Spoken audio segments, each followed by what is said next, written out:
If you want the Cliff Notes version of modern romance, here it is. Find a man who will ask for directions.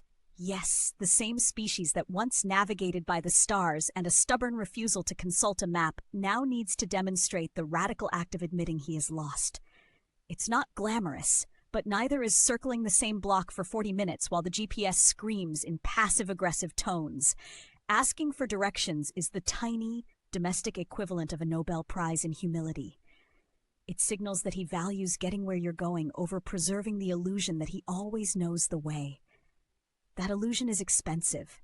It costs time, gas, and the emotional labor of pretending you're not silently recalculating the relationship. There's also the thrilling subplot. Asking for directions opens the door to listening. When he asks, he actually has to hear the answer, which is a skill many people treat like a rare collectible. Listening means he can follow instructions, accept help, and brace yourself, change course when presented with better information. Let's not pretend this is only about maps. Asking for directions is shorthand for a whole constellation of behaviors. Admitting mistakes, accepting advice, and not turning every minor inconvenience into a referendum on masculinity. It's the difference between, I'm fine, and I'll try to be better, except with fewer passive-aggressive sticky notes. Humor me for a second. Imagine a man who asks for directions and then follows them. That man will also probably read the recipe before starting, put the toilet paper on the roll the right way, and not insist that the mysterious noise in the engine is probably fine. Small miracles, all of them. Marriage is mostly a series of small miracles and the occasional large apology. Of course, there's a social theater to this. When he asks for directions, he risks mockery from friends, memes, and the ancient male instinct to perform competence. But in the private theater of marriage, competence is overrated. Cooperation is the standing ovation. The audience that matters is the person in the passenger seat, and they prefer a man who navigates by consensus. If you're allergic to sentimentality, think of it as efficiency. Two people who can admit ignorance and accept guidance waste less time arguing and more time doing things like binge-watching shows and arguing about whether the plant needs water. Efficiency in marriage looks suspiciously like mutual respect, which is less sexy in trailers, but infinitely more useful in real life. There's also the domino effect. A man who asks for directions models a culture where questions are allowed and answers are shared.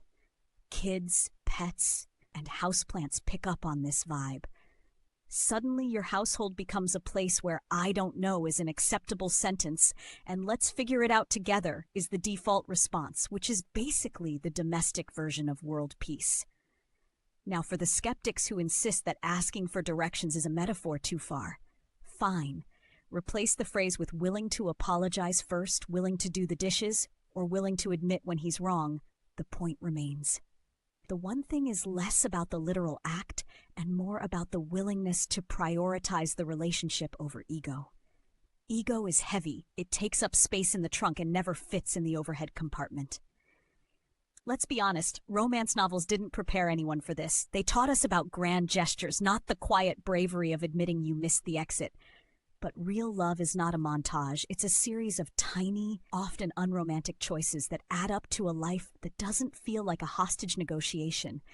Asking for directions is one of those choices. If you want a marriage that lasts longer than a trending hashtag, cultivate a partner who can say "I don't know" without turning it into a character flaw. Celebrate the man who will ask for directions, because he's probably the one who will also ask how your day was and mean it.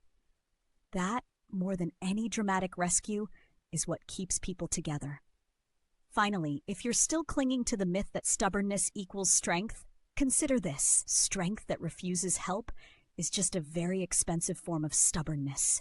Strength that asks for directions is adaptable, cooperative, and quietly heroic. It gets you where you need to go, and it brings snacks. So yes, the study, real or imagined by anyone who's ever been late because someone knew a shortcut, is clear. For a successful marriage, be with a man who's willing to ask for directions. It's not sexy, it's not cinematic, but it is practical. And in the long run, practical is the new romantic.